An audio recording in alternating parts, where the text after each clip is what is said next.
حي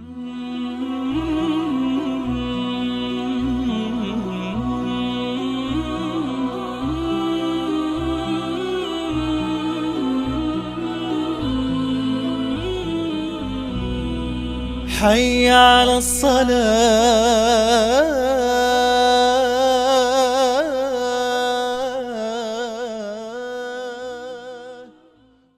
الله أكبر الله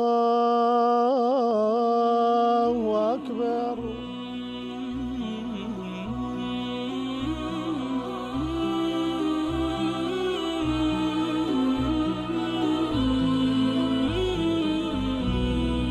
حي على الصلاة.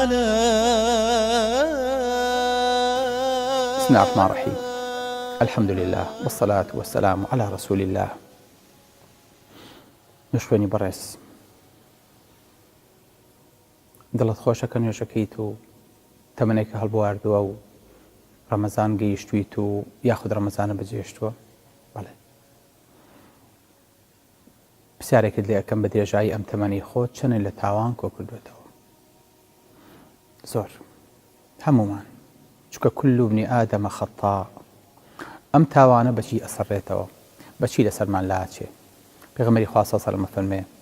من صام رمضان إيمانا واحتسابا غفر له ما تقدم من ذنبه. هەر کەسێ ڕەمەزان بە تاوەتی بگرێ، خوای گەورە هەموو تاوانەکانی لێی خۆشە بێ. یعنی هەموو ڕەمەزان بە تەراویح و بە نوێژ و بە دەستنوێژ و بە ڕۆژ و بە شەو نوێژ و بە هەستان و بە قورئان خوێندن و بە زیکر و بە مزگەوت و بە هەموو ئەوانە بە یەک مانگ اینجا خوای گەورە تاوانەکە خۆشە بێ. بەڵێ،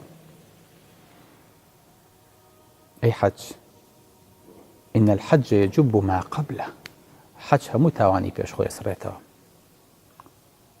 بەڵام لەم ئاسانترتان پێ بڵێم کە ئەکرێ محەطەیە بێ بۆ لێخۆشبوون لە هەموو تاوانەکانمان. هەموو جارێکیش نیەڵین پیس بینەوە، چونکە ئینسانی مسەقف و ئینسانی خاوێن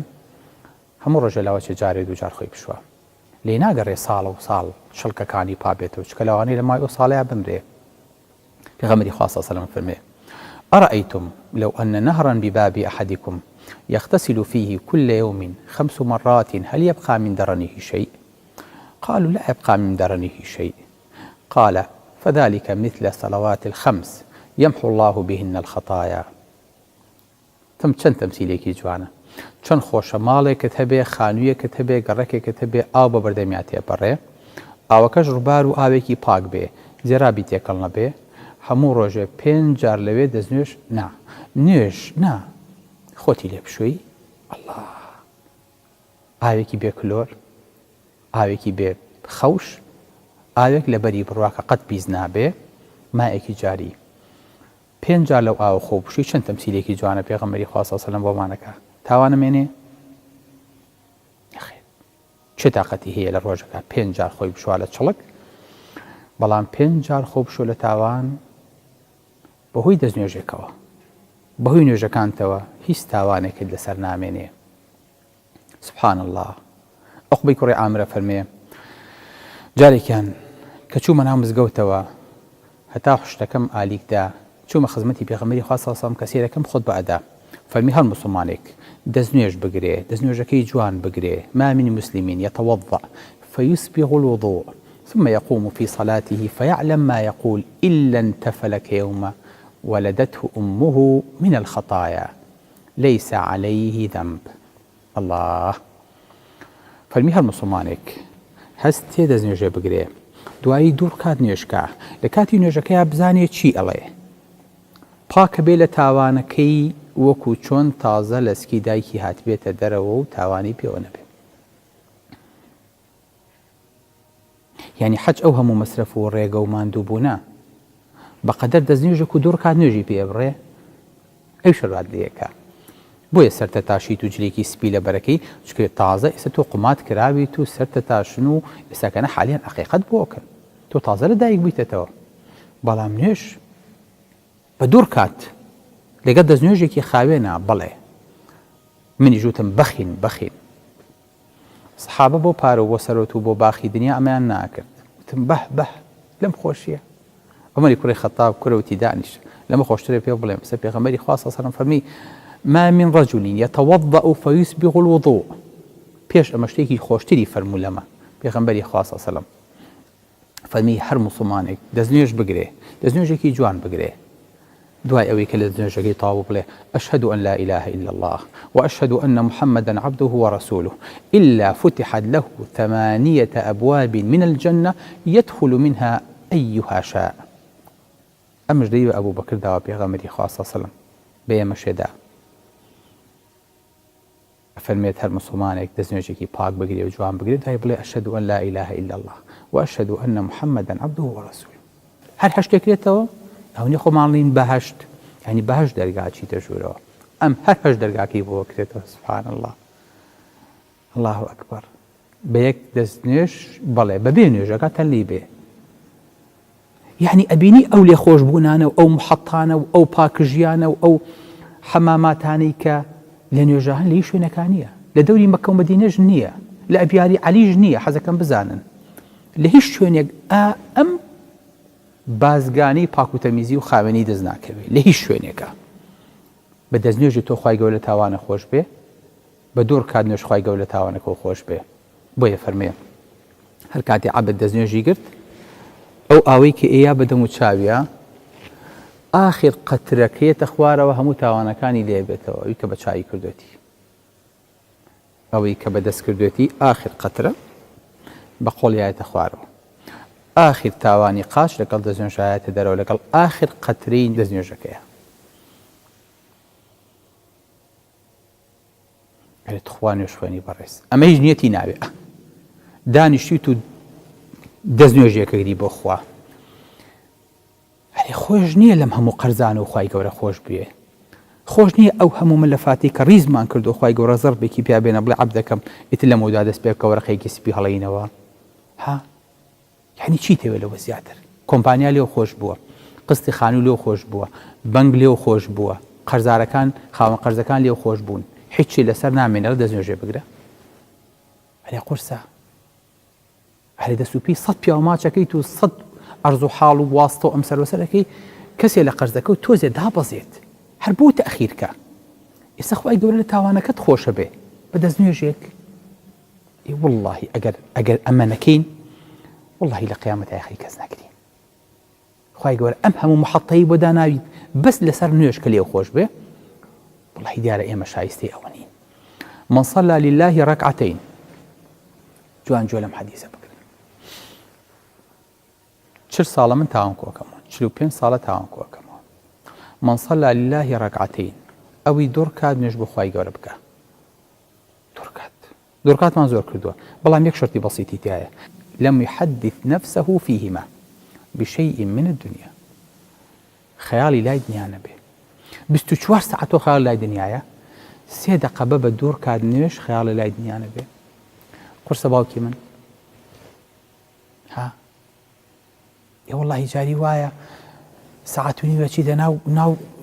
ياريكا وخريكا چي ناو ساحكا وبوي خيالي شيش مشغول مكان چی مشغول لكن باوجان هو چی يعني موضوعكم قوريه قول بي قول نبي تي بي سركي بسرنك او نبلاي تو قوريه نتخاب زام شيرو هذه تخات بلم لي مكان ساعاتوني وتو خيالت تشاوناتو كاين لو تلفزيونه ناتواني 3 دقيقه دور كان نجب خوي قوره بكي خيال نيتي انا به تواني دي بخواد الله قوريني وي اگر بإصلاح وببوياخ وبتعمير وبغسل وبمحيتشي شانبو والله يطلع بقوري باشتر نابخوا لجاتي فاتحة لكاتي نيجا داي فاتحة بطلق يخو دايا شكو أبطلع مردوة أبيت جاري كيتا راستي كيتوا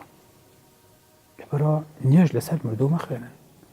نيج لسر طلقاني خوتان بخوين كمردوة بطلقاني إيه مشو خوش بيستكم بلي کۆمەڵە تاوانی زۆر تاوان خۆشەویستەکەم لەسەر شانی ئینسان کۆ بێتەوە هەرچەند تاوان زۆرە بێ لەسەر شانی بەندە شانی قورسەکە باری قورسەکە ناڕەحەتێکە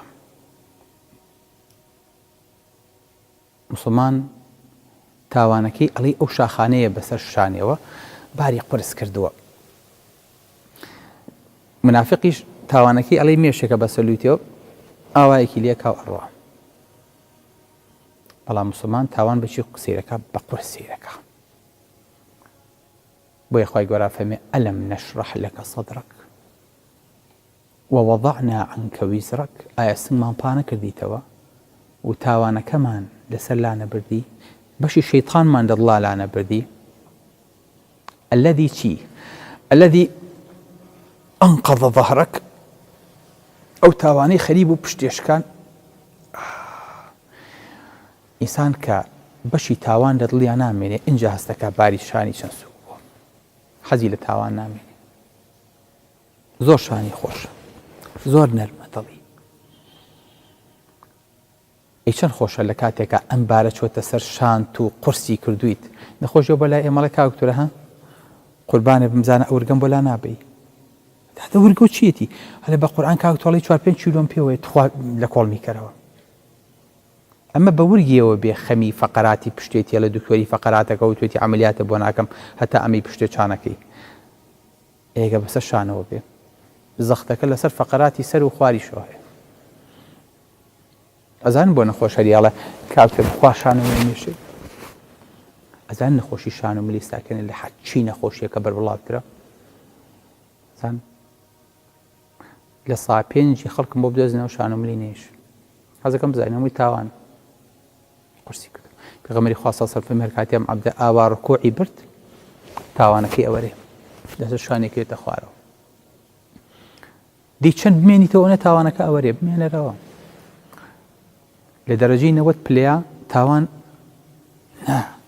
ئەمجارە عەکسی کەرەوە ڕێک شانە قڵب کەرەوە بۆ خوارەوە مەگەر تاوان بەسی کۆتین بە شانتەوە نووسابێ مەگە بەلەزگە و لە حیم کرابێ مەگە بە پەشدایان کوتی بێژنە هەرەوەریە چیەکە بەس بمێنەرەوە تۆزێ لە شوشتەیە لەخوا نزیک بەرەوە بۆی کە تاوانەکەت بوەرێ تاوانەکەت پێوە نەمێنێ بە زەکاتی نوێژە ئاوانەکی بە بۆ خۆی ئەوەرێ بەس تۆ بمێنەرەوە پێویستە تەنها ئەوەیە کە بمێنیتەوە بۆی پێغەمبەری خوا صلی الله علیه و سلم فەرمێ ئایا پێتان بڵێم چی تاوان ئەوەرێنێ و پلەی عەبد بەرزەکاتەوە بەڵێ ئەزان چییە سێشتە هەرسێکی پەیوەندی سوبحان الله بە نوێژەوە هەیە ئیسباغ الوضوء على المكاره دەست نوێژگرتن لە کاتی ناڕەحەتیە وكثرة الخطى إلى المساجد هەنگاونانی زۆر بۆ مزگەوت وانتظار الصلاة بعد الصلاة چاوەڕوانی نوێژ دوای نوێژ دەست نوێژە بگرە هەنگاو بنێ بۆ مزگەوت بە سیارەمە چۆ و چاوەڕی نوێژکە هەتا نوێژێکی تریەت بەڵێ خۆشەویستەکەم ئەگەر بەمە هەمووی تاوان نەوەری لە دەست نوێژەکە و لە نیەتەکەەوە نەوەری حتا وەکو ئەخیر محەتەیەکتر لە بەردەسایە من سبح الله في دبر كل صلاة 33 33 جار بڵێ الحمد لله سبحان الله 33 جار بڵێ الحمد لله 33 جار بڵێ الله أكبر 9 جارەکە دوای لە ئەخیرا بڵێ لا إله إلا الله وحده لا شريك له له الملك وله الحمد وهو على كل شيء قدير غفرت له خطاياه وإن كان مثل زبد البحر هەموو تاوانەکان ئەوەرێ سەلام یاوە تۆ بڵێ بەس ذیکری دوای نوێژە 33 جار 33 جار 33 جار ئەوەی کێ ماگامەلین هەر پەنجاب ژەین و بە تەسبیحەکە ئاواکەین و ئەمە حەچی تاوانی وەرێنێ حەچی تاوانە کۆتایی پێنێ فریای هەموو ئەمانە نەکۆتی گەر نازابێ یەک پەنارتی ماوە لە کاتی زایە یەک لەمسەیە هیچی تری نابێت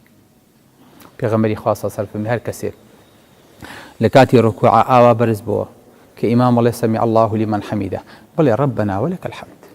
مەلایکەتەکانیش لە ئەرز و ئاسمان ڵێن ربنا ولك الحمد هەر کەسێ ئەم ربنا ولك الحمد لەگەڵ مەلایکەیە مطابق بۆ قسەکەی غفر له ما تقدم من ذنبه ربنا ولك الحمد سێ کەلیمە مەلایکەتیش ئەم سێ کەلیمەی لەگەڵ تۆیاڵێ بەخوا مامۆستا قورس هەرسێکمان من و مەلایکەتەکان خۆم نازانم وەکەی گەڵێ بەسی دەمی ئەوانی شەکەم نازانم بەخوا قورس